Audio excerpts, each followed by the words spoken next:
नमस्कार, जय हिंद, वंदे मातरम। दोस्तों आज की है वीडियो मात्र 10 मिनट के अंदर पूरे संधि चैप्टर को आपके दिमाग में बहुत ही सरल तरीके से सेट करूंगा। आज के बाद कोई भी ऐसा क्वेश्चन एग्जाम में ऐसा नहीं होगा जो आप एक नैनो सेकंड में टिक ना कर पाए। तो याद रखिएगा, बहुत बेहतरीन तरीके से सारी ट्रिक्स को आपके माइंड में सेट करूंगा और कोई भी क्वेश्चन आपका आएगा तो एक सेकंड नहीं लगेगा कि आप आंसर क्लिक कर जाओगे। तो चलिए कंसंट्रेशन के साथ एक पेन एक कॉपी उठाकर कुछ 5 ट्रिक को नोट कर लीजिएगा जो केवल मात्राओं पर आधारित होंगी। ठीक है ना, केवल मात्राओं पर, और दुनिया का कोई भी शब्द आ जाए तो भैया एक बार में लॉक करना, आंसर 100% सही हो जाएगा। हर बहन हर भाई के लिए यहाँ पर बताना चाहेंगे कि पहली परिभाषा से ही एक क्वेश्चन बन जाता है। क्वेश्चंस क्या बनता है, समास और संधि में, दोनों में बच्चे कंफ्यूज रहते हैं। देखिएगा, संधि किसे कहते हैं तो दो वर्णों के परस्पर मेल से। इस वर्ण को हमेशा याद रखना। और जब क्वेश्चन में पूछा जाता है कि ये बताइएगा कि समास किसे कहते हैं, तो समास में लिखा होगा कि शब्दों के मेल से। जब शब्द की बात हो तो समास, जब वर्ण की बात हो तो संधि। क्वेश्चन कैसे पूछा गया था पिछली बार एग्जाम में कि ये बताइएगा कि वर्णों के परस्पर मेल से परिवर्तन होने वाले शब्दों को क्या कहेंगे। परिवर्तन होने वाले शब्दों को हम संधि कहेंगे। याद रखना, जब वर्णों के परस्पर मेल से हो तो संधि, जब शब्दों के परस्पर मेल से हो तो समास। पहला क्वेश्चन ये याद रखना है, ये गलत नहीं होना चाहिए। अब बात करते हैं ट्रिक पर। ट्रिक से पहले 3 चीज़ें हमें हमेशा याद रखनी है कि संधि जो है वो कितने प्रकार की होती है। संधि 3 प्रकार की होती है मुख्यतः, देखा जाए स्वर संधि, व्यंजन संधि और विसर्ग संधि। स्वर, व्यंजन और विसर्ग को हम क्या कहते हैं, यही 3 प्रकार हैं जो हमें पढ़ने हैं। क्वेश्चंस कहाँ से बनते हैं, क्वेश्चंस स्वर संधि से बनते हैं, सबसे ज़्यादा बनते हैं, दूसरे नंबर पर व्यंजन और तीसरे नंबर पर विसर्ग। तो चलिए जानते हैं कि स्वर संधि को किस तरीके से हम ट्रिक के माध्यम से अपने दिमाग में सेट करें जो कभी गलत ना हो। तो स्वर संधि को पढ़ने से पहले यह जानना पड़ेगा कि अगर संधि के 3 प्रकार होते हैं, स्वर, व्यंजन और विसर्ग, तो स्वर संधि को जब पढ़ेंगे तो उसके भी कुछ प्रकार होते हैं जो ट्रिक के माध्यम से हमें पढ़ना पड़ेगा। समझिएगा कि एग्जाम में क्वेश्चंस आपसे पूछ लेता है कि यह बताइएगा कि महोर्मी में कौन सी संधि है, तो आप कंफ्यूज हो जाएंगे। तो ऐसी हम एक ट्रिक बताने वाले हैं जो केवल मात्राओं को देखकर आप चीज़ें आसानी तरीके से क्लिक कर पाएंगे। जैसे आप स्वर संधि को पढ़ेंगे तो स्वर संधि के भेद कितने होते हैं हमें जान आना जरूरी है। तो स्वर संधि को पढ़ने से पहले उसके कितने भेद होते हैं, कितने प्रकार होते हैं, तो आइए जानते हैं कि भाई स्वर संधि का पहला जो पार्ट है वो है दीर्घ संधि, दूसरा जो पार्ट है वो है वृद्धि संधि, और तीसरा पार्ट है वो है गुण संधि, चौथा पार्ट है यड़ संधि और 5वां पार्ट है अयादि संधि। ठीक है ना। तो यानी हम कह सकते हैं कि स्वर संधि के भी पार्ट होते हैं, 5 पार्टों में बटी हुई है, दीर्घ, वृद्धि, गुण, यड़ और अयादि। यहीं से सबसे ज़्यादा प्रश्न आते हैं। एक आपको शब्द दे देता है और कहता है 4 ऑप्शन देकर कि इसमें कौन सी संधि है। तो आइए सबसे पहले जानते हैं दीर्घ संधि को हम किस तरीके से ट्रिक के माध्यम से अपने दिमाग में बैठाएं। यहां पर देखिएगा कि जब किसी शब्द के बीच में बड़ी मात्रा, यानी बड़ी मात्रा का मतलब है कि बड़ा आ का डंडा या बड़ा आ का, हम कह सकते हैं, आपको यहां पर ऑप्शंस में दिख जाएगा। जैसे अभी हम एग्जांपल कराएंगे ना तो आपको तुरंत पूरी तरीके से सब कुछ समझ में आ जाएगा 1 नैनो सेकेंड में। बड़ी ई की मात्रा, बड़ा ऊ का मात्रा, तो हम ये कह सकते हैं ये 3 शब्द आपको, 3 वर्ण आपको याद रखने हैं। इन 3 वर्णों पर ही ये पूरी संधि दीर्घ संधि है। इनकी मात्रा अगर दिख जाए कोई भी शब्द में, और कोई भी दुनिया का शब्द दिया हो, तो उस शब्द में, हर शब्द में दीर्घ संधि होगी। ठीक है। मात्रा कैसी होनी चाहिए, बड़ी होनी चाहिए, चाहे वो आ की मात्रा हो, चाहे ई की मात्रा हो, चाहे ऊ की मात्रा हो। अब ट्रिक में आपको लिखना कैसे है, एक तो ये वाली परिभाषा लिख लेना है ट्रिक में, और ट्रिक के आगे ये भी लिख लेना है। आगे क्या लिखना है यहां पर बता रहा हूं, इससे आप परेशान ना हो, नहीं तो आप कंफ्यूज हो जाएंगे। आप समझिएगा किस तरीके से हम एग्जाम में अपने क्वेश्चन को 100% सही कर सकते हैं। ट्रिक के आगे आप दूसरा स्टार बना के आप लिखिएगा कि बीच वाले अक्षर में, क्या, बीच वाले अक्षर में ये सभी बड़ी मात्रा होनी चाहिए, चाहे आ की, चाहे ई की, चाहे ऊ की। जैसे आपको एक बार यहां पर हम प्रयोग करके दिखाते हैं। विद्याभ्यास एक क्वेश्चन आ जाता है कि ये बताओ, कल को क्वेश्चन एग्जाम में पूछ लिया जाए कि विद्याभ्यास में कौन सी संधि है, तो बीच वाला अक्षर हमारा कौन सा है। ये देखो बीच वाला अक्षर है, यहाँ पर क्या है, ये यहाँ पर बड़ा आ का डंडा है। तो मैं कह सकता हूँ कि संधि की बात करें, मुझे बीच वाला अक्षर देखना है और तुरंत मुझे संधि के ऑप्शन में दीर्घ मार देना है। गिरीश में कौन सी संधि है अगर पूछा जाए तो गिरीश में आप रा के ऊपर देखिए बीच वाले अक्षर में बड़ी की मात्रा है या बड़ा का डंडा है या बड़े ऊ की मात्रा है, तो आप कहोगे सर तीन में से एक है यानी बड़ी ई की मात्रा है, तो संधि कौन सी हो जाएगी, दीर्घ हो जाएगी। बधूत्सव की बात करें तो आप यहां देख रहे होंगे कि बधूत्सव में कौन सी डंडा है, तो हम ये कहेंगे कि बड़ी ऊ की मात्रा है, तो तुरंत आपका आंसर बीच वाले में बड़ा आ का डंडा बड़ी ई की मात्रा या बड़ा ऊ की मात्रा है, तो तुरंत संधियों में दीर्घ संधि हो जाएगी। ठीक है, केवल हमें बीच वाले अक्षर पर फोकस करना है। बोले दीर्घ संधि में और उदाहरण ले लो भाई, योजना अवधि। कल को क्वेश्चन एग्जाम में आ जाए कि योजना अवधि में कौन सी संधि है, हर बच्चा जानता है स्वर, लेकिन क्वेश्चन में आ जाता है स्वर में कौन सी है, गुण है, अयादि है, दीर्घ है या वृद्धि है। तो वहां पर बड़ा आ का डंडा अगर आ रहा है तो मैं कहूंगा कि आ धन आ बराबर बड़ा आ का डंडा, चाहे आप ऐसे कर लो चाहे आप ट्रिक के माध्यम से कर लो कि भैया बीच वाले अक्षर में अगर बड़ा है, बड़ा का मतलब क्या होता है यार, ट्रिक ये भी लिख लो, बड़ा का मतलब होता है दीर्घ और दीर्घ का मतलब है संधि हो जाएगी दीर्घ। ठीक है ना। स्वाधीन की बात करें तो हम ये कह सकते हैं स्वाधीन में देखो, ठीक है ना।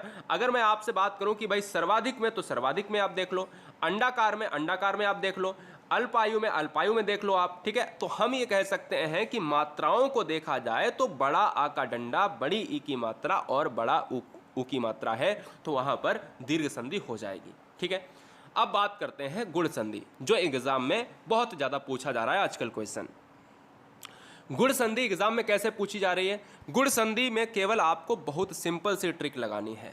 ट्रिक क्या लिखनी है कि जब किसी शब्द के बीच में छोटी ए का मतलब ये वाली, ठीक है ना, छोटी ए ये वाली, या आप कह सकते हो ओ का मतलब क्या है, ये वाला।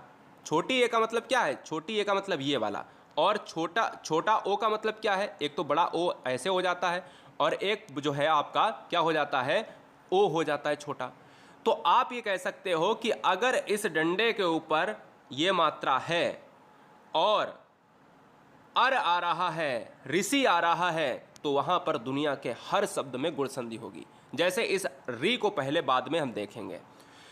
क्वेश्चन में क्या था, क्वेश्चन में अगर कल को आ जाए कि ये बताओ कि राकेश में कौन सी संधि है, तो आप यार याद रखो कि इस डंडे की बात कर रहा है, इस डंडे के ऊपर एक मात्रा अगर है तो दुनिया की गुण संधि होगी। आप ट्रिक में कैसे लिखोगे कि आपको ट्रिक में ऐसे लिखना है कि अगर मात्रा ए की है, छोटे ए की और या ओ की है, यानी इस डंडे के ऊपर ये मात्रा आपको दिखनी चाहिए।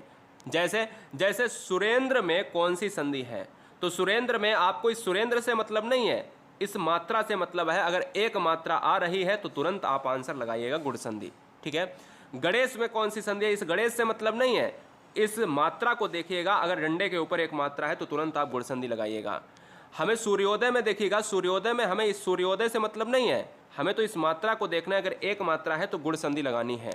हमें यहाँ पर महोत्सव में देखना है, महोत्सव मुझे ए और ओ से मतलब नहीं है, हमें मात्रा इस डंडे के ऊपर देखना है कि इस डंडे के ऊपर मात्रा एक है तो गुण संधि होगी। ठीक है ना। तो यहाँ पर महोत्सव हुआ, यहाँ पर यथेष्ट हुआ। इस मात्रा की बात करें तो यहाँ पर क्या है, महेश्वर। देखिए महेश्वर में क्या है, महेश्वर में भी आपकी एक मात्रा दी गई है हा के ऊपर, जलोर में एक मात्रा दी गई है, मोहर्जा में एक मात्रा दी गई है। अब बात करते हैं ये वाले दो क्वेश्चन।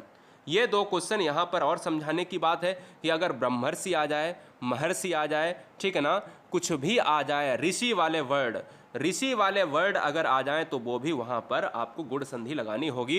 ये भी क्वेश्चन में हमेशा याद रखना। तो तीन कॉन्सेप्ट ये वाले हैं, तीन मात्राओं के ऊपर पूरा गुण संधि है। दुनिया में कोई भी संधि आ जाए लगा दोगे, मुझे पता है, लगा दोगे ना, बिल्कुल लगा दोगे। अगर एक मात्रा है तो गुण संधि लगेगी, यही ट्रिक आपको लगानी है।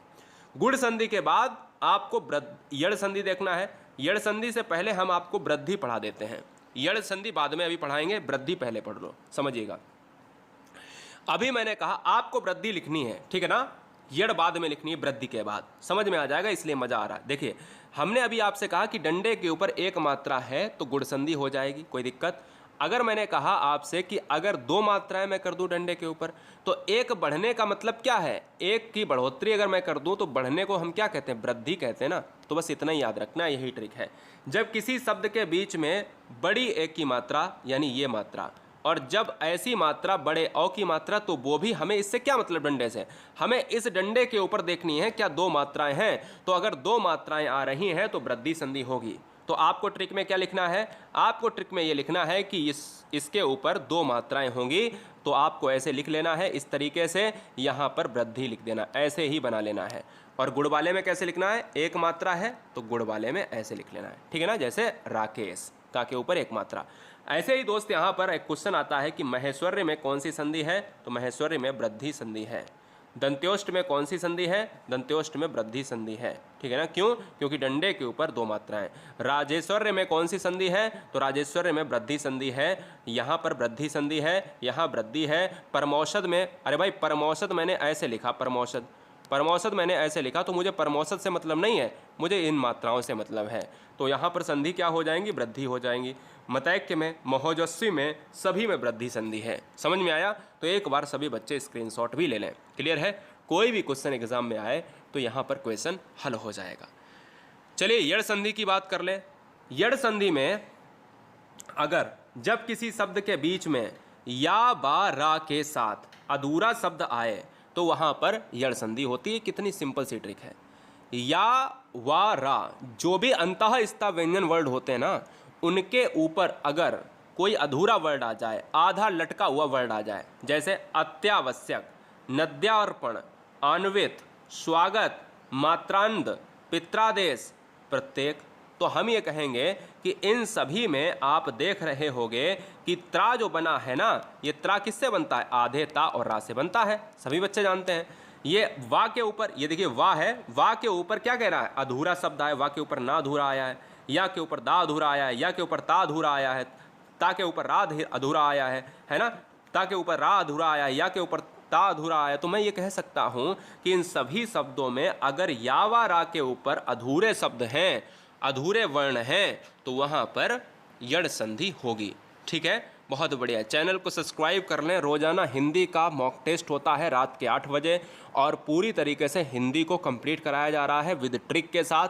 सभी बहनें, सभी भाई गुरुजी वर्ड एग्जाम स्टडी को अच्छी तरीके से देखने की कोशिश करें। और लास्ट की संधि पर हम आते हैं, अयादि संधि। अयादि संधि की ट्रिक क्या कह रही है, ध्यान दीजिएगा।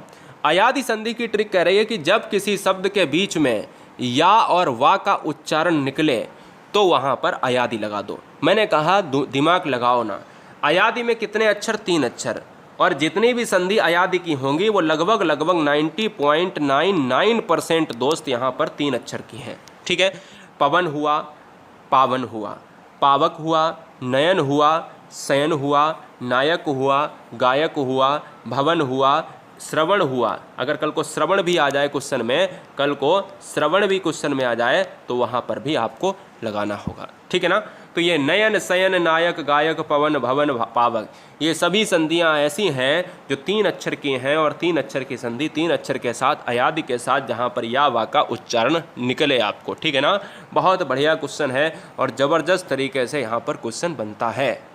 मेरी बात समझ रहे हैं। तो ये क्वेश्चन एग्जाम में अगर ऐसे आते हैं तो आप संधियों से बिल्कुल फ्री हो जाइएगा। अब मैं एक बार और आपको बता देना चाहता हूँ यहाँ पर कि संधि के ट्रिक में हमने क्या पढ़ा आज, कि वर्णों के मेल से संधि, संधि 3 प्रकार की, स्वर, व्यंजन, विसर्ग। और संधि स्वर अगर पढ़ते हैं तो 5 भेद होते हैं। एक होता है दीर्घ, वृद्धि, गुण, यड़, अयादि।